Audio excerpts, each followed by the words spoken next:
안녕하세요. 오늘도 약사 장입니다.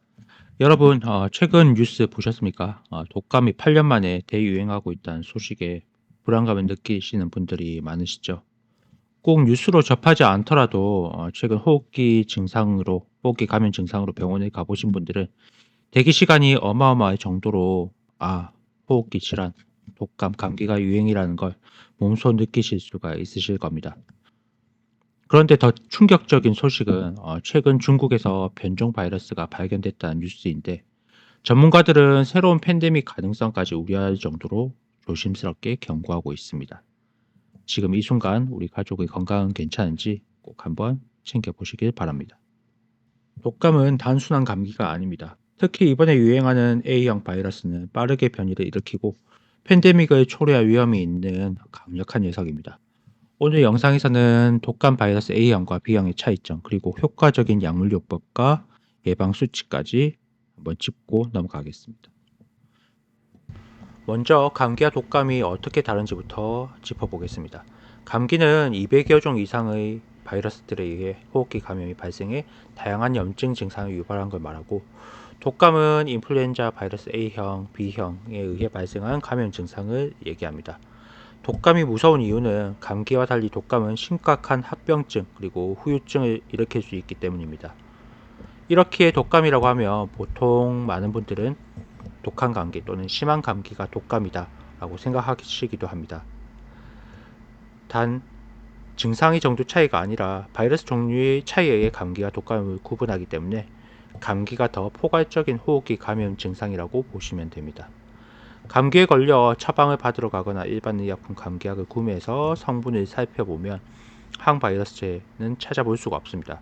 감기는 아까 말씀드렸다시피 200여 종 이상의 미생물에 의해 발생하는데 이 바이러스를 특정 지을 수 없기 때문에 약으로 완전히 물리칠 수가 없습니다.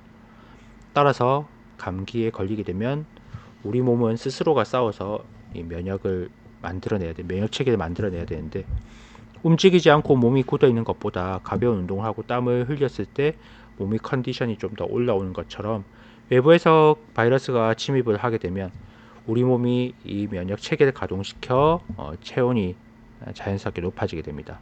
이러므로 해서 백혈구, 인터페론 같은 몸의 방어 기전이 활성화됩니다. 항생제가 감기약이 아닌가요? 라고 반문하시는 분들이 계신데, 항생제는 보통 감기가 생기면 발생하는 기침, 콧물, 재채기 같은 이런 감염증 증상들에 의해 2차적으로 발생하는 세균 감염 증상, 인후염이나 편도염, 부비동염 같은 이런 세균 감염에 의한 염증 증상을 완화하기 위해서 항생제를 쓰게 됩니다. 바이러스 감염인 감기 처방전에는 아이러니하게 정작 필요한 항바이러스제가 없는데, 그래서 감기엔 약이 없다라는 말이 생겨나게 되었습니다.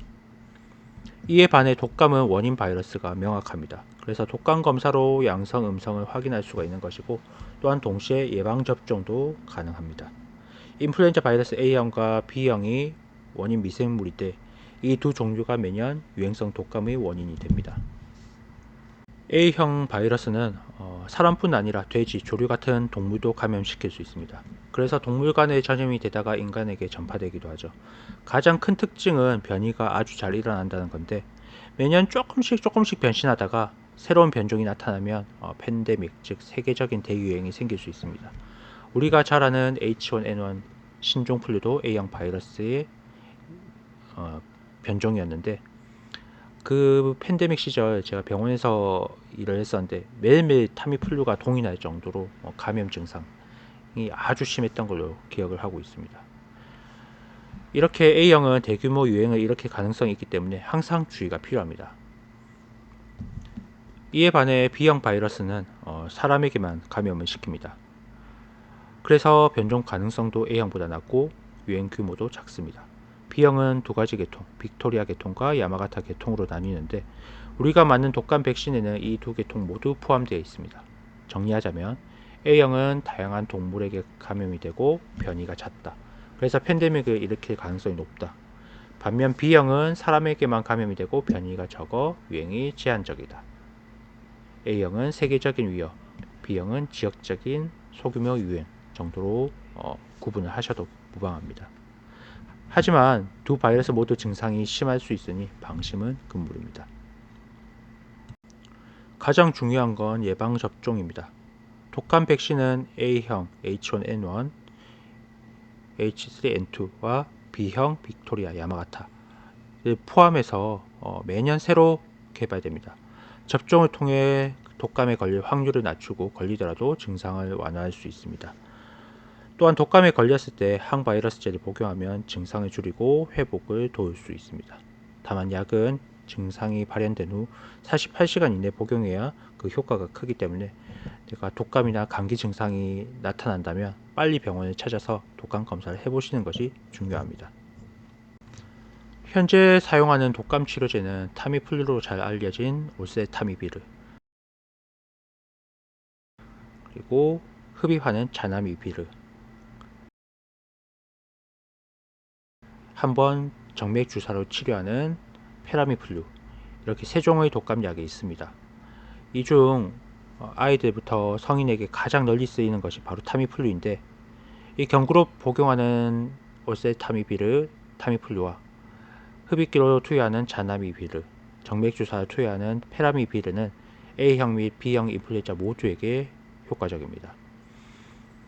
오셀타미비르는 어리게는 1세 이상의 소아에게서 성인에게, 자나미비르는 만 7세 이상부터 성인에게, 그리고 페라미비르는 정맥 내 주사로 단에 투여하며 경구나 흡입기로 복용할 수 없는 그런 상태에 있는 성인과 2세 이상의 소아에게 사용할 수 있습니다. 가장 많이 접하게 되는 타미플루에 대해서 한번 더 깊이 설명드려 보겠습니다. 타미플루는 항바이러스제로 주 성분은 오셀타미비르인데, 이는 유라미니다제 억제제로 작용을 하며 인플루엔자 A형, B형 모두에 효과적입니다. 메커니즘에 대해서 가볍게 설명을 드리자면, 유라미니다제 억제제로 인플루엔자는 세포 내에서 증식한 후 유라미니다제라는 효소를 이용해 숙주세포 표면으로 떨어져 나옵니다. 이 유라미니다제는 바이러스 입자가 숙주세포에서 분리되도록 돕는 단백질인데, 이를 억제하면 바이러스가 새로 감염을 일으키는 것을 막을 수 있고, 타미플루는 이 유라미니다제의 활성을 억제해서 바이러스의 방출을 차단, 증식과 확산을 감소시킵니다.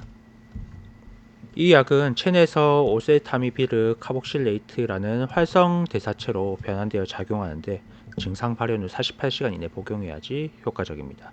인플루엔자 A형, B형 모두에게 사용 가능하며 영유아의 경우 가루로 분복해서 조제하기도 하지만, 요즘은 타미플루 액상 현탁 제제들이 많이 개발되어 시럽제로 투약이 가능하기도 합니다.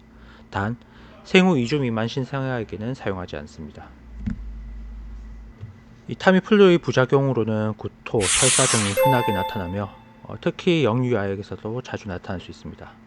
보통 가루약이나 시럽제들은 식전 식후가 무방한데, 이렇게 구토, 설사, 위장관 부작용이 나타난다면 식사 직후에 복용하면 그 위장관 부작용을 줄이는 데 도움이 됩니다.